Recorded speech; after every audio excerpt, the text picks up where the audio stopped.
Assalamu alaikum warahmatullahi wabarakatuh. Dear students and viewers, hope you all are well and fine by the sure mercy of Almighty Allah. As you know, we are discussing class 11th history NCERT. But today our topic is nomadic empire. What is meant by nomadic empire? Nomads are a group of people who have no fixed homes, who moves according to the seasons in search of food, hunter, gathering and grazing lands. जैसे कि आप जानते हैं कि nomads जो है ये खाना बदोश लोग होते हैं जिनके फिक्सड होम्स नहीं होते हैं, गुज़ा की तलाश में, जानवरों को पालने की तलाश में, शिकार की तलाश में एक जगह से दूसरी जगह घूमते फिरते थे। कि जो आज का हमारा टॉपिक है यह है nomadic empire. Nomadic empire means an empire founded by nomads. वो एम्पायर जो नोमैड्स ने फाउंड की, बनाई थी। Sometimes called nomad empire, is sometimes called steppe empire. The Mongols and nomadic group, जो मंगोल्स थे ये एक nomadic group था under the leadership of Genghis Khan. They founded an empire which is called a nomadic empire. Mongol empire की अगर हम बात करेंगे तो ये एग्जिस्ट हुई है 13th और 14th सेंचुरी में। मंगोल एम्पायर की इसे चंगेज खान ने एस्टेब्लिश किया। ये चंगेज खान कौन था? चंगेज खान का असली नाम तमुजन था। ये 1662 ईस्वी में जन्म लेता है। 1162 ईस्वी में जन्म लेता है। इसे बचपन ही में एक ट्रेजेडी पेश आती है। इसकी वालिद, इसके जो फादर थे, उसकी सडनली डेथ होती है, किसी वजह से मर्डर उसका हो जाता है। तो इसकी जो माँ होती है उससे बहुत दुश्वारियाँ, बहुत सारे मुश्किलात पेश आते हैं और छोटी सी उम्र में चंगेज खान की शादी कर दी जाती है और उसके जो बीवी है उसको स्लेव बना दिया जाता है। तो चंगेज खान को उसको छड़ाने के लिए बहुत सारा मुश्किलातों का सामने करना पड़ता है। उसके माँ को स्लेव बना दिया जाता है। इस तरह से कुल मिलाकर अगर देखा जाए जो चंगेज खान की जिंदगी है वो काफी दुश्वार गुजरी है।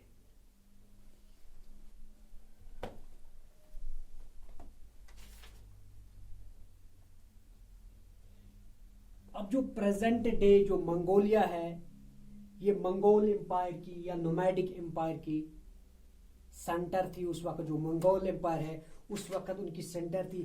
अगर मंगोल की बात करें, दे shared similar languages, customers and ethnicity. जो ये मंगोल थे इनमें से कुछ पास्टरलिस्ट्स थे और कुछ हंटर गैदर थे। As you know, pastoralists are those who rear cattle. Pastoralists वो होते हैं जो पशु पालन पसंद करते, जो जानवरों को पालते थे।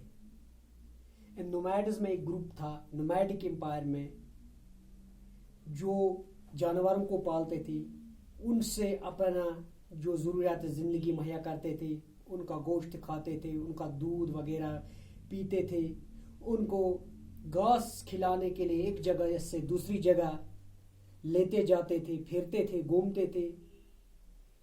एक ग्रुप था इनमें से जिसको पास्चरिस्ट कहते हैं, यानी पशु पालन, जो जानवरों को पालते। दूसरा इनमें था हंटर गैदर, जो जानवरों का शिकार करके अपना गुजारा करते थे, जानवरों को मारकर, या वाइल्ड फ्रूट्स खाते थे, वो हंटर गैदर थे। वो भी इस गुजा की तलाश में, इन शिकारों की तलाश में एक जगह से दूसरी जगह घूमते फिरते थे। They are called hunter gathers.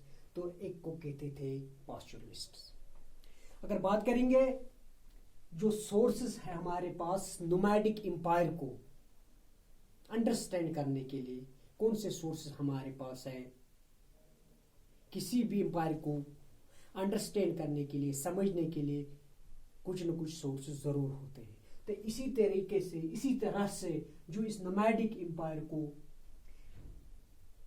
हमारे पास जो सोर्सेस अवेलेबल है इसको समझने के लिए, वो है क्रॉनिकल्स, ट्रैवलर्स एंड डॉक्यूमेंट्स। क्योंकि हम तो जानते हैं ये जो मंगोल थे ये एक जगह से दूसरी जगह जाते रहते थे, ये पढ़े लिखे नहीं थे, ये पढ़ना लिखना नहीं जानते थे ज़्यादा। तो जो ट्रैवलर्स आए, जो हिस्टोरियंस आए, जो दूसरे लोग थे, उन्होंने इनके बारे में लिखा था। किन लोगों ने इनके बारे में लिखा था, इन मंगोलों के बारे में?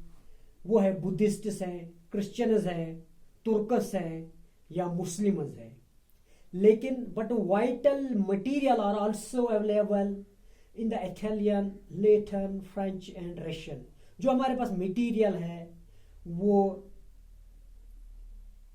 इटालियन ज़बान में है, लेटिन ज़बान में है, फ्रेंच में है या रशियन लैंग्वेज में हमारे पास मौजूद है, जिनको पढ़कर हम इस मंगोल एम्पायर या नोमैडिक एम्पायर को समझ सकते हैं, इनके बारे में जानकारी हासिल कर सकते हैं। तो जो चंगेज़ खान था बहुत फेमस हैं हिस्ट्री में। तो ये बहुत ही जालिम था, क्रिवल बादशाह था। तो इसके बारे में लिखा गया है, यानी इंडियन हिस्ट्री में लिखा गया है कि ये तो पहले चाइना को कनकर्ड यानी फतह करना चाहता था। चाइना में जो डायनास्टी थी वो हिसन डायनास्टी, चाइन डायनास्टी, शेंग डायनास्टी। तो इसके अलावा बुखारा, समरकंद, बलख वगैरह, ये जो डायनास्टी, ये जो लोग थे, इन्होंने चंगेज़ खान का जुल्म देखकर ही सरेंडर किया था। क्योंकि एक सिटी, एक शहर है जिसका नाम था निशापुर, बहुत इंपॉर्टेंट है। वहाँ का जो प्रिंस था वो इसी नोमैडिक एम्पायर का था, यानी मंगोल डायनास्टी। कुछ वजूहात होते हैं जिसकी वजह से उसकी डेथ होती है, उसका मर्डर होता है।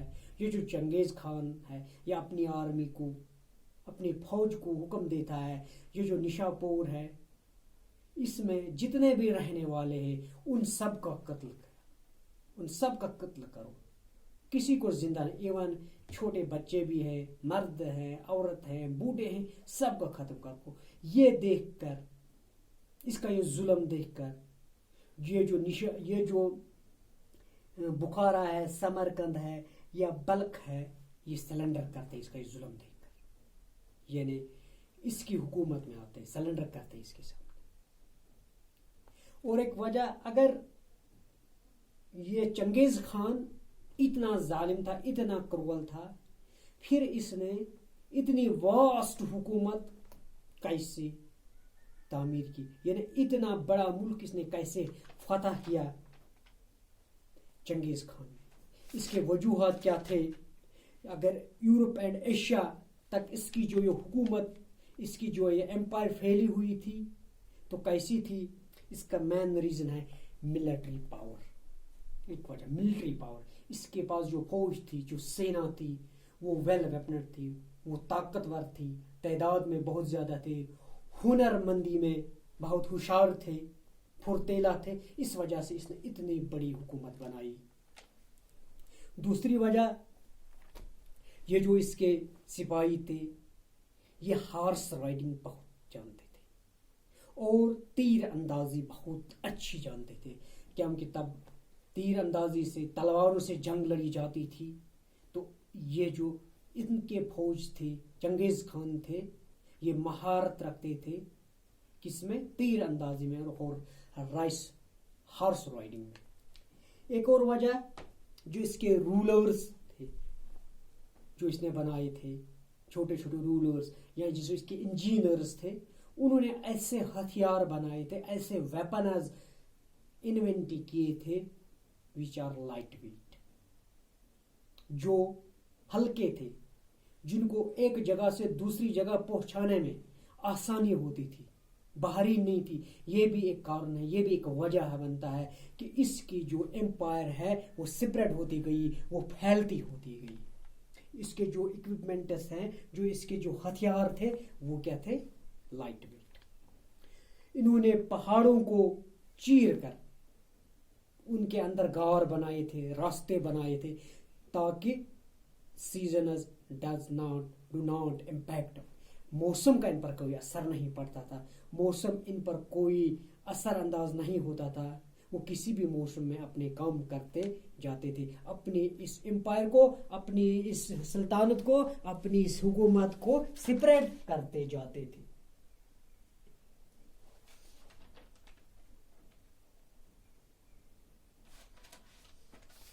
اور ایک وجہ ہے اس کے بعد ہے، اسی میں آتا ہے گریٹ وال آف چائنا. یہ جو گریٹ وال آف چائنا ہے، یہ کیوں کر وجود میں آئی، یہ کیوں بنی، اس کا وجوہات کیا تھی؟ جیسے کہ جاتے ہیں، دا گریٹ وال of China was a visual testament to the disturbance and fear that brought by the nomad raiders on the agrarian societies of North China and Central Asia. یہ جو منگولز تھے، ان کا کام ہی کرنا تھا، فتح کرنا تھا، جنگ کرنا تھا، لڑنا تھا. ان منگولز کی ریڈز سے، ان کے خطرے سے بچنے کے لیے چائنا نے گریٹ وال آف چائنا تعمیر کی. دیواری چین جسے کہا جاتا ہے، یعنی ان نومیڈ امپائر سے، ان نومیڈ گروپ جو تھے، ان سے بچنے کے لیے، ان کے حملوں سے بچنے کے لیے، اپنے ملک کو بچانے کے لیے انہوں نے گریٹ وال آف چائنا تعمیر کی. کیونکہ منگولوں کا جو ٹارگیٹ تھا وہ تھا نارتھ چائنا اور سینٹرل ایشیا. اس سے بچنے کے لیے دیواری چین وجود میں آئی، کیونکہ یہ زیادہ تر ریڈز کرتے تھے، حملے کرتے رہتے تھے، ان کا کام یہی تھا. تو ان سے بچنے کے لیے جو گریٹ وال آف چائنا یہ وجود میں آئی، منگول کے حملوں سے، منگول کے ریڈز سے بچنے کے لیے چائنا نے دیواری چین یا گریٹ وال آف چائنا کو تعمیر کیا. I think today it is enough.